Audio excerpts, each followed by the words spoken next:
Hello, and welcome to Employee Attendance Management, alias EAM video tutorials.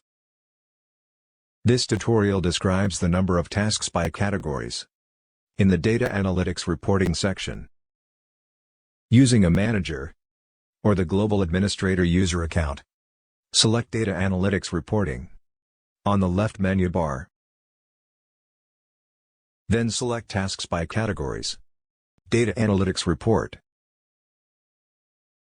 The Select Department drop list will display the department or departments the manager manages. Proceed to select the department from this list.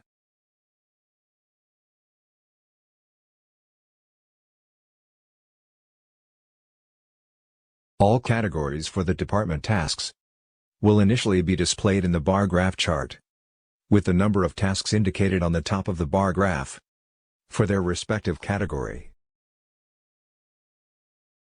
You can refine the chart to specifically show one category, especially if your department had many categories associated with tasks, by selecting it in the Select Category drop list.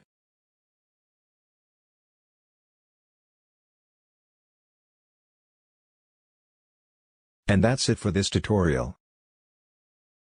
Goodbye for now.